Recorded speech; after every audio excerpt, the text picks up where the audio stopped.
The dense jungle thickets did not merely hide the sky.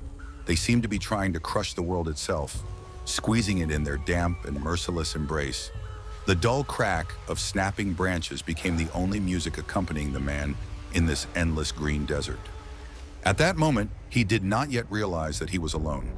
The air temperature rose so high that his very breath turned into heavy steam, settling on his tattered uniform. At first, this tropical hell seemed merely a temporary obstacle, a common hurdle on the path to fulfilling a great military order. Every gap in the thick foliage was perceived as a sign of hope, as a promise of imminent liberation from this captivity. But the days passed, and the wall of vegetation only grew denser, rising around the fugitives as an insurmountable barrier. Hope slowly gave way to anxiety, which seeped into their hearts along with the damp chill of the night rains. The world, left far across the ocean, continued to live its bustling life, trading, building new cities, and forgetting the past. Here, however, time had stopped, frozen in a stifling eternity where every moment could be the last. Nature was in no hurry to kill him. It was simply waiting. There was no way back, and ahead lay only the unknown, hidden by the impenetrable darkness of the tropical jungle. In 1945, Lubing Island brought neither victory nor the expected salvation from the advancing enemy. Japanese officer Hiro Onoda found himself trapped on this tiny patch of land in the middle of the endless ocean. Huge green masses, like living creatures, slowly crept toward their temporary camps, cutting off the path to the coast. The men watched in horror as the jungle squeezed their only refuge, robbing them of the ability to breathe freely. The commander and his men tried to find even the slightest opening in this plant-filled labyrinth, but the map they kept on their tablets did not match the harsh reality of Philippine nature. The island, which was supposed to become a base for guerrilla warfare, had turned into a prison. For the first time, the soldiers felt a genuine, primal fear of a force of nature they could not control. The realization that reinforcements would never come did not dawn on the group all at once, but in heavy waves. At first, they still believed that salvation would arrive, but everyone understood. The situation was getting worse by the hour. Every glance at the empty horizon robbed them of a bit of their confidence, forcing them to face the harsh truth. Tropical downpours pounded the island daily, turning their wet clothes into heavy shackles that chafed their skin until it bled. They had to work and move without stopping to avoid becoming easy prey for parasites and disease.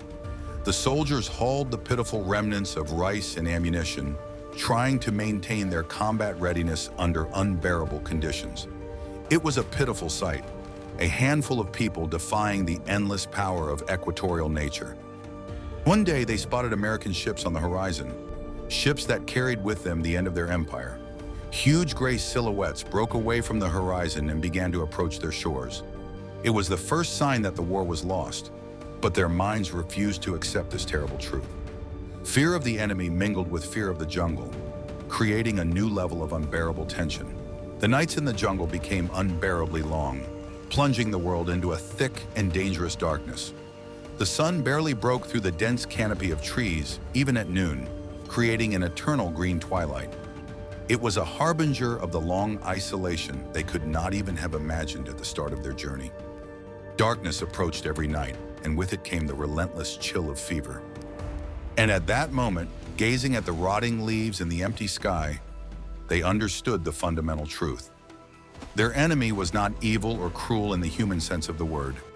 The jungle did not care whether they survived or starved to death. It simply existed. And it was precisely this indifference of nature that frightened them more than anything else in the world. None of them yet grasped the scale of the disaster unfolding. At first, no one wanted to say it out loud, fearing accusations of cowardice or betrayal. But the storm was only just beginning, and decades of absolute alienation lay ahead of them.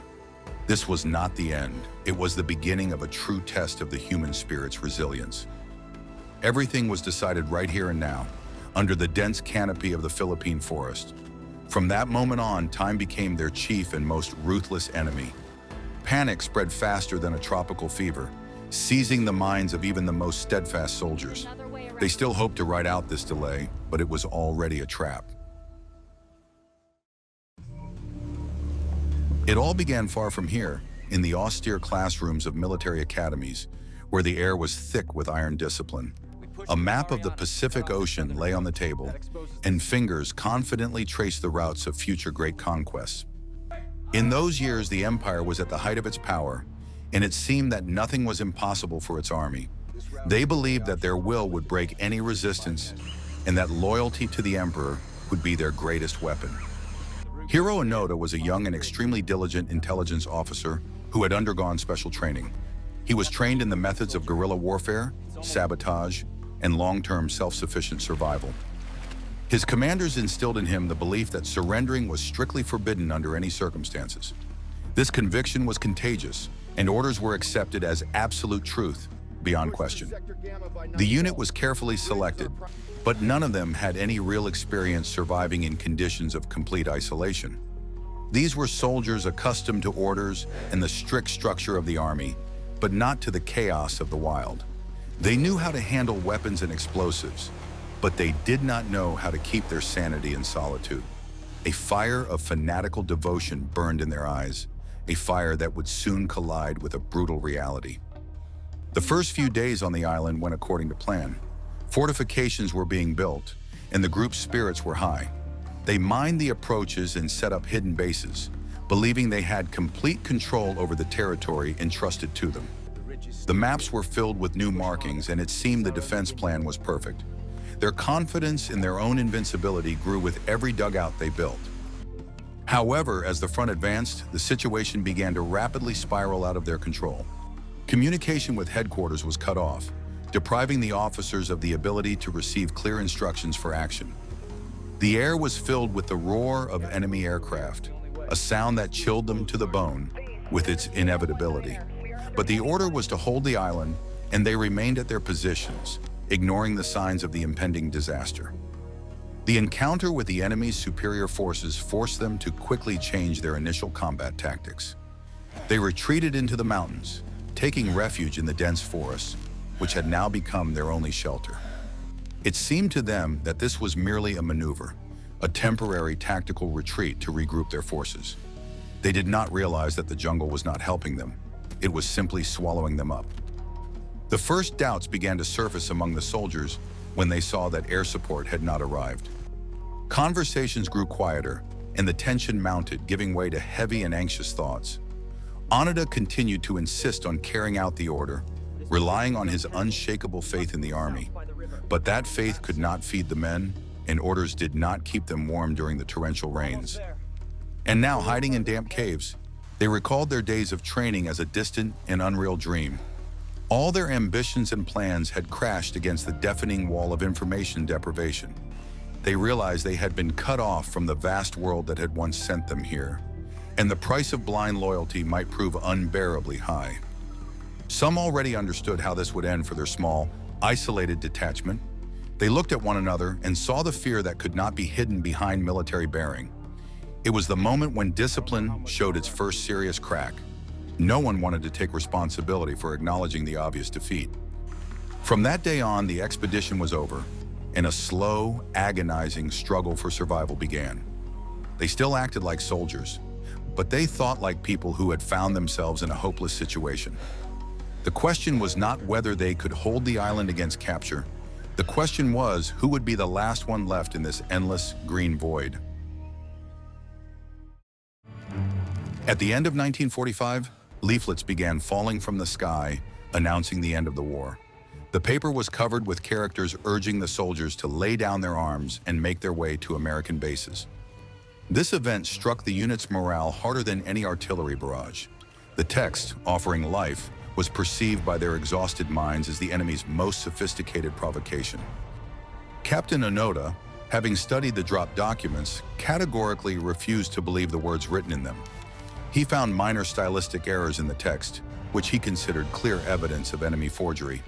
His mind, defending itself against the collapse of his entire worldview, erected an impenetrable wall of denial. The illusion that the war was still going on became the sole foundation upon which his sanity rested. The unit decided to ignore the calls and burrow even deeper into the impenetrable thickets of the island. They began building new, more hidden shelters using bamboo and broad palm leaves. These were pitiful huts that barely offered protection from the incessant tropical downpours. Without these primitive shelters, they would have perished from exhaustion in the very first months of their isolation. Life in the jungle quickly settled into a monotonous routine consisting of a constant search for food and changing shelters.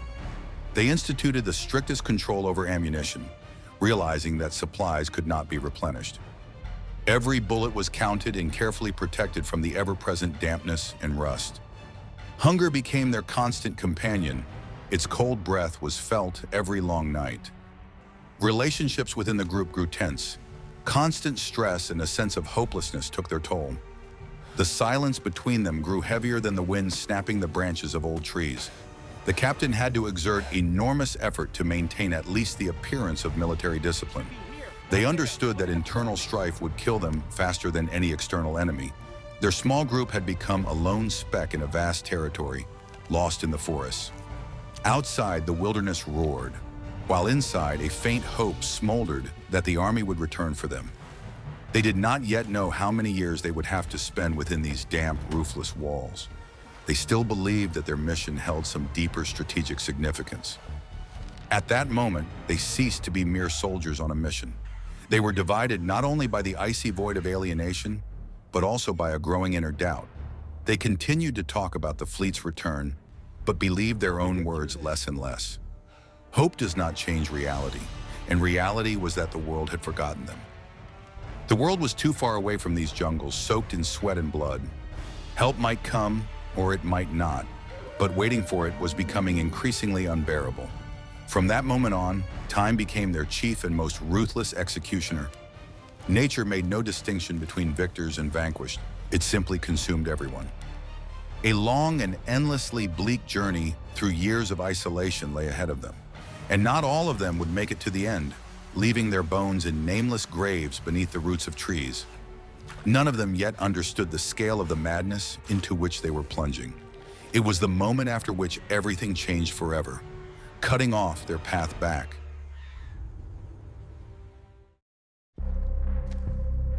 5 years after the war ended, living conditions in the forest had become absolutely unbearable. Their clothes had completely rotted away, their shoes had fallen apart, and the soldiers had to walk barefoot over sharp rocks and thorns. Physical exhaustion had reached the point where every step caused sharp pain in their muscles. The unit continued to make occasional raids on farms, stealing cows and rice just to keep from the starving to death. In 1949, one of the soldiers, Private Akatsu, could no longer endure this endless nightmare. He secretly left the camp and surrendered to the Philippine authorities, becoming the first to break the squad's code of silence. His departure was a devastating blow to the remaining three, sparking a wave of paranoia and mutual suspicion. The unit began to fall apart at the seams, and their most dangerous enemy became their distrust of one another. His comrades' escape forced Onoda to tighten the rules and become even more suspicious of everything around him. They constantly changed their sleeping spots, fearing that Akatsu would lead punitive squads after them. They had to sleep in fits and starts, listening for every rustle in the nighttime thickets. The fear of being discovered weighed on them more heavily than physical exhaustion and illness. The three remaining soldiers began to ration their words as carefully as they did their food. Everyone understood that their supplies and mental strength were far from infinite. They looked at one another, trying to guess who would be the next weak link in their chain. The team had finally split into those who blindly trusted the commander and those who were simply exhausted. The jungle continued its slow work of destroying human psyche and health. Tropical fevers set in, accompanied by a terrible chill that made their bodies shake uncontrollably. The cold seeped under their skin even in the most intense heat, causing their muscles to spasm painfully. There were no medicines, and the only remedies left were raw water and the will to live. In 1954, the unit suffered its second, this time bloody loss. During a clash with a local search party, Corporal Shimada was fatally wounded by a gunshot. His death before his comrades' eyes served as a brutal reminder that this war was all too real for them. They buried him in a hurry, unable even to place a marker on the grave. Now there were only two of them left, Officer Onoda and Private First Class Kazuka. They were alone on a vast island teeming with invisible enemies and real dangers. Shimada's death did not break their resolve, but only strengthened their fanatical conviction that they were in the right. They swore to avenge their comrade and continue their personal war to the very end. But each subsequent step came much harder to them than the last. They still hoped to wait out this protracted phase of the war, not realizing they were fighting ghosts. Some were already mentally saying goodbye to home, knowing that their chances of returning were infinitesimally small. The question was, which of the two would be the last one left on this cursed island? On that day, a new, even more terrifying countdown began in their endless isolation. There was no turning back, and both soldiers clearly understood this bitter truth. They still acted as a well-coordinated team, but they thought like people who were utterly doomed. Nature made no distinction between them. It simply continued to methodically test their endurance. No one wanted to say it out loud, but defeat was already written in their sunken eyes. They still hoped for a miracle, but hope does not change the cruel reality of the rainforest. The horizon was always obscured by trees, and this visual dead end weighed heavily on their minds. This was not the end of their suffering, it was merely the prelude to utter despair. The years dragged on in an endless succession of identical days, merging into a single continuous stream of green madness. The body demanded rest, but to relax in the jungle meant certain death at the teeth of predators or the hands of men. The soldiers' physical condition deteriorated. Their muscles atrophied from constant malnutrition and chronic tropical infections. They had turned into living skeletons, covered in rough skin darkened by the sun and dirt. The rainy seasons brought unbearable torment when everything around them was covered in sticky mud and mold. The cold of the torrential rains made them shiver at night, curled up in a ball under flimsy shelters made of palm leaves. Their numb hands could not even hold a rifle when a bout of malaria struck with renewed force. The icy night air contrasted with the stifling heat of the day, completely destroying their immunity. Weakness became their constant state. Every movement required an incredible effort of will. Hallucinations occurred periodically, when amid the sound of the rain, they heard the voices of long-dead comrades or relatives. Their minds tried to defend themselves against sensory deprivation by creating phantoms in this endless green silence. The silence was broken only by the cries of birds, which seemed like mocking laughter at their pitiful plight. They fed on unripe bananas, coconuts, and the meat of stolen cows, which they had to dry in the sun. Constant digestive problems robbed them of their last shreds of precious energy. Their stomachs cramped with hunger, but they forced themselves to keep going, patrolling their imaginary borders. Their instinct for self-preservation paradoxically clashed with their own command not to give up. Their bodies were covered with non-healing sores that festered in the constant humidity. Pain became the familiar backdrop of their existence, which they tried not to pay attention to. Time became their most terrifying enemy, having lost all meaning and clear boundaries. They no longer counted the days. They counted only their chances of surviving the next monsoon season. Each sunrise was perceived not as the beginning of a new day, but as another reprieve from their sentence. The world was too far away, and its sounds did not reach this piece of land lost in the ocean. They began to speak aloud less and less, so as not to waste their energy on empty sounds. Their loss of touch with reality was compounded by the absence of any information from the outside world, except for rare scraps of newspaper. They found these scraps in abandoned camps but considered them skillfully fabricated enemy propaganda. Their isolation became absolute, impervious to logic and common sense. He didn't know if he would survive this night, as the fever made his heart beat erratically. Weakness bound his limbs, turning his body into a heavy, unresponsive lump of flesh. The most terrifying thing was not the pain, but the all-consuming, indifferent silence of the jungle. Nature wasn't trying to kill them on purpose. It simply wasn't trying to save them from their inevitable end. At that moment, everything depended solely on his own endurance and stubbornness. No one had prepared him for loneliness of such magnitude and such terrifying duration. He still hoped that they were searching for him, that the Empire had not forgotten its loyal sons. But the search had been called off many years ago, and the archives had long since been sealed. At first it seemed like a delay, Then it turned into a harsh life sentence. He was not ready for what would happen next in this utter isolation.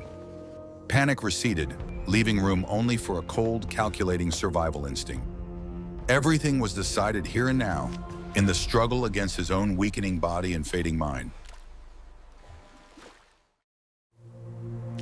October 1972 became a fateful turning point in this long story of survival.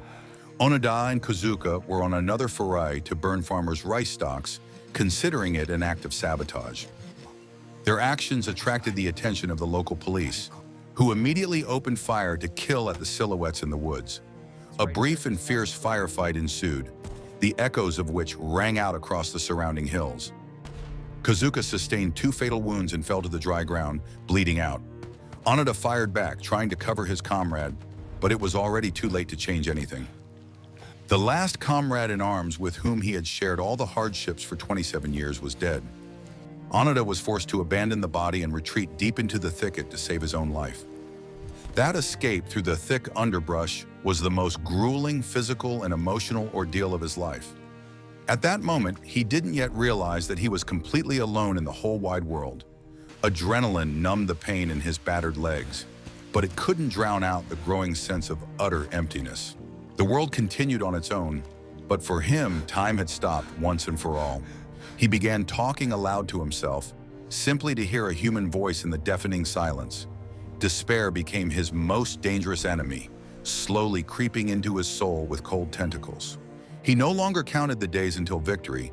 He counted his chances of surviving until the next dawn.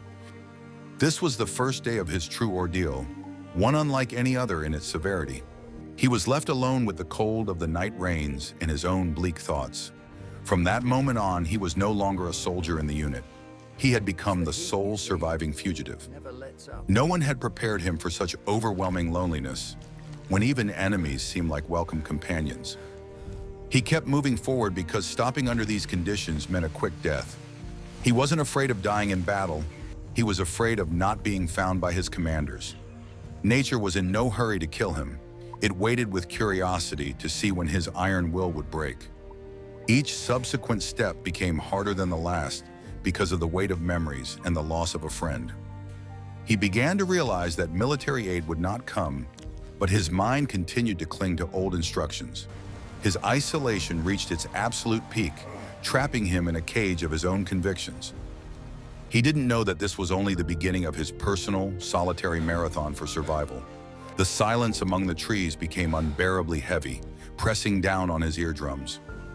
It was the moment after which the story of his unit ended, giving way to the chronicle of a single man. None of his former comrades had made it all the way to the very end. He remained the last sentry of a non-existent empire on a long-forgotten frontier. And on that day, the countdown to his absolute solitude began. Life in solitude was radically different from survival in a group, even the smallest one. Now there was no one to share guard duty with, no one to consult, and no one to watch his back. Every night turned into a torture of paranoia when any crack of a twig sounded like the footsteps of a creeping killer. Sleep became shallow and fitful. His brain was constantly in a state of agonizing combat readiness. Routine became his only salvation from the encroaching madness that was destroying his personality from within. Onoda cleaned his rifle every day, spending long hours on it to keep the weapon in perfect condition. He counted his bullets, mended his ragged clothes, and methodically patrolled an imaginary line of defense. These mechanical actions helped him preserve what remained of his sanity in a world where everything had lost its meaning. Upon learning that the Japanese soldier was still alive, local authorities resumed large-scale search operations. Leaflets, newspapers, and even letters from his relatives in Japan began to turn up in the jungle again. Planes flew over the island with loudspeakers, broadcasting calls to surrender and return home. But his warped mind perceived all of this as a sophisticated psychological attack by the enemy. He read letters from his brother, recognized his handwriting, but convinced himself that they were skillful forgeries by the secret services. He saw modern photographs of Tokyo, but considered them staged sets created to deceive him. The illusion had become so strong that no logical arguments could pierce its armor. He was a prisoner of his own duty, locked in a cell whose key he had thrown away himself. During this period, sensory deprivation reached its peak, distorting his perception of time and space. The forest seemed endless, and the sky, always gray and oppressive, devoid of any hope of a break in the clouds. Loneliness was not merely a physical fact. It had become a dense, tangible entity living right beside him.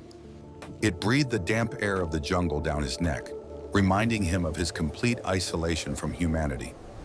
At that moment, he did not yet realize how deeply he had plunged into the abyss of his own stubbornness.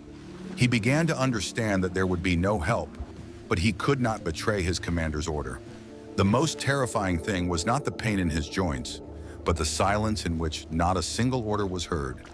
He didn't know if he would survive the night, but he stubbornly clutched his rifle with numb fingers. He was left alone with the chill of his own doubts, which he pushed away.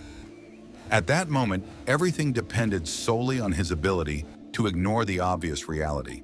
He still hoped that his secret mission would one day culminate in a triumphant return to duty. But the world continued on its own path, leaving him behind like a forgotten artifact of a bygone era. He wasn't afraid of dying by a bullet. He was afraid of not being found with honor. He no longer counted the days of his exile.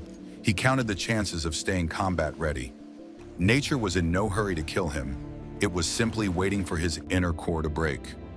Each subsequent step became harder than the last, the weight of the years he had lived pressing down on his hunched shoulders. This was the first day of his true trial by silence, one that would last several more years. There was no way back. His past had been erased, and the future was absent. The horizon was empty, and he knew it, peering into the dense tree canopies. Everything had changed in a single second, and now he was left entirely to his own devices. The Japanese officer's life had turned into that of an elusive ghost, terrorizing the local farmers. He had perfected the art of stealth, moving through the thicket absolutely silently, like a wild cat. The farmers found slaughtered cows and missing rice supplies, but never saw the thief himself. To the locals, he became something of a forest spirit, evil and cruel, bringing nothing but ruin. To start a fire, he used ancient methods of rubbing wood together, conserving his meager supply of matches. He learned to use every resource the jungle had to offer, finding edible roots and medicinal herbs to treat his wounds. His campsites were camouflaged so skillfully that search parties passed just a few meters away without noticing a thing.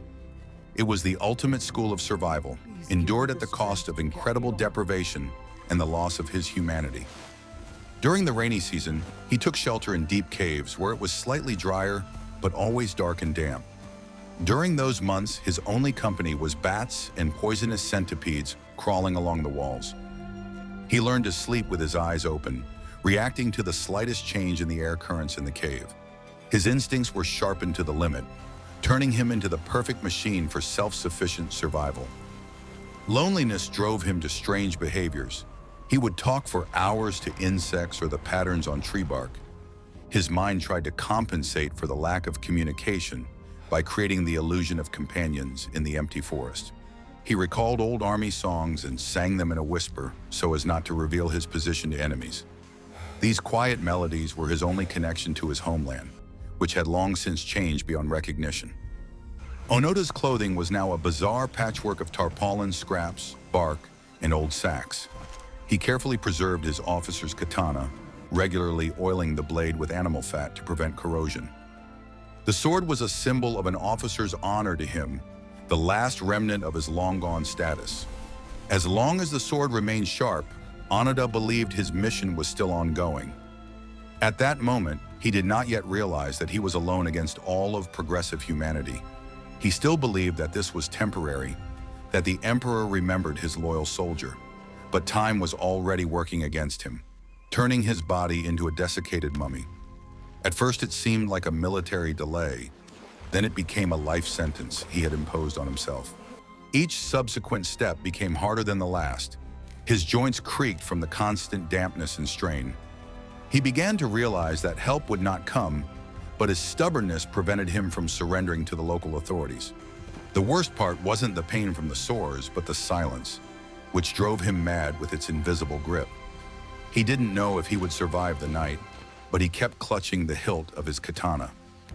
He was left alone with the cold of the tropical night, sheltering under a tattered piece of old tarpaulin. At that moment, everything depended solely on him and his ability to endure unbearable hardships. From that moment on, he was no longer a man in the full sense of the word. He had become part of the jungle. No one had prepared him for loneliness of such crushing power. The world continued to live its bustling life, but for him, time had stopped in 1945.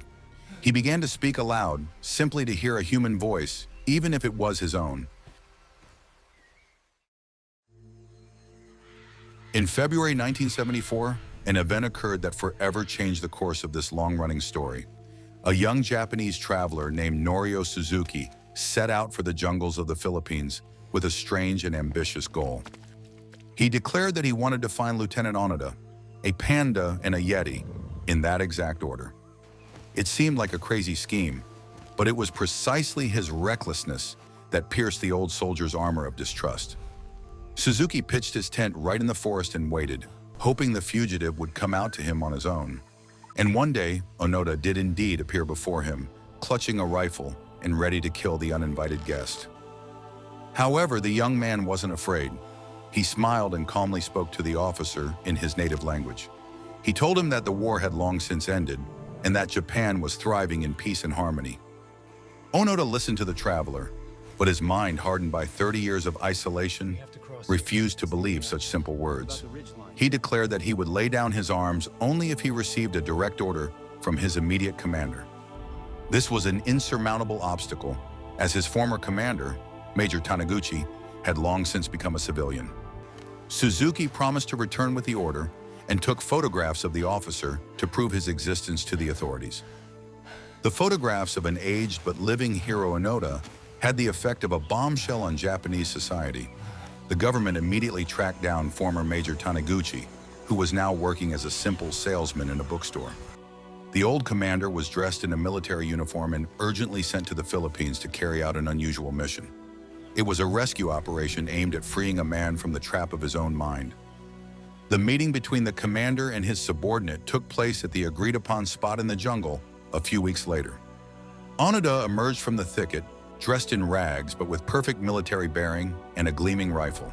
He saluted his commander, awaiting orders with the same devotion as 30 years earlier. Major Taniguchi read the official order to cease hostilities and surrender their weapons. At that moment, he did not yet realize that his personal war had finally reached its logical conclusion. He stood and listened to the words that shattered the very meaning of his existence over the decades. No one heard his cry when he realized that the best years of his life had been wasted on an illusion. He still believed he had served a great cause, but reality turned out to be far more cruel and prosaic. Time was already working against him, having taken his youth and health in exchange for meaningless devotion. At first, it seemed like salvation. Then it became a heavy realization of his own utter uselessness. He wasn't ready for what would happen next, when he returned to a world that had changed beyond recognition. He still hoped that his sacrifice hadn't been in vain, but history decided otherwise. Nature was in no hurry to kill him. It simply gave him back to the people, sparing his life. The most terrifying thing was not the pain of loss, but the silence that settled in his soul after he surrendered his weapon. He didn't know if he would survive this night of emotional devastation when his entire imaginary world had collapsed. He was left alone with the coldness of reality, which was more terrifying than any tropical downpour. At that moment, everything depended solely on his ability to adapt to his new life. Hiro Onoda's surrender became a global event watched by millions of people. He handed over his rifle, ammunition, and old katana to the president of the Philippines as a sign of complete submission. The president, struck by this man's loyalty and fortitude, decided to grant him a full pardon for his past crimes. Lubang Island was finally rid of the specter that had terrorized it for 30 long years. His return to Japan was triumphant, but for Onoda himself, it was an incredibly painful shock.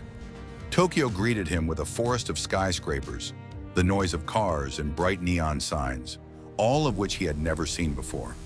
The people around him seemed like strangers to him, pampered and having forgotten the strict traditions of their ancestors. The country for which he had fought and suffered in the jungle had vanished, giving way to a modern Western society. He felt deeply alone among the millions of people who welcomed him as a hero. His moral compass, attuned to war and self-sacrifice, found no bearings in a peaceful and prosperous life. Television, politics, and new values aroused in him only irritation and a profound incomprehension of what was happening. He had survived in impenetrable forests, but found himself completely defenseless in the face of modern civilization. The island continued to haunt him in his dreams, where he ran again and again through the damp undergrowth from invisible enemies. He missed the silence of the forest and that brutal but crystal clear simplicity of survival. In the civilized world, everything was too complicated, multifaceted, and devoid of the absolute truth in which he believed. Paradoxically, the tropical hell seemed to him a more honest place than the streets of Tokyo. The story of his life is not a tale of great heroism in the conventional sense of the word. It is a grim tale of how the human mind can become the most reliable and ruthless prison. He fell victim to a system that demanded absolute obedience and to his own inability to think critically. He survived, but lost 30 years that could never be recovered or lived again. He was left alone with the coldness of a new reality, in which he was merely a living exhibit of history. At that moment, everything depended solely on him and his ability to let go of the past, which held him in a death grip. He still hoped to find his place in this new world, but the world kept moving too fast. From that moment on, he was no longer a hero. He had become just a weary old man, lost in time. No one had prepared him for the loneliness in a crowd, which turned out to be more terrifying than solitude in the woods. He kept moving forward because that was his nature, but he had lost his way. With each passing day, his hope of adapting grew fainter, forcing him to seek solitude far from the cities. He did not fear death. He feared living out the rest of his life in misunderstanding and alienation.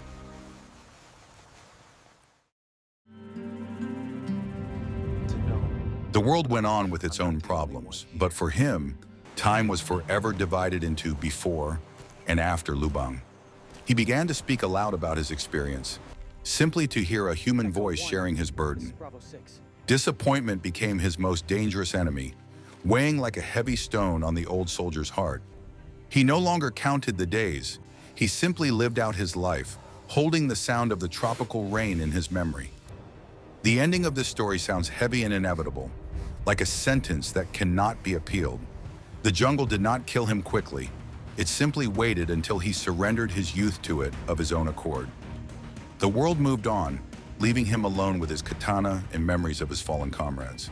And in the endless silence of the past, a man remained forever, one who never quite managed to leave the forest behind.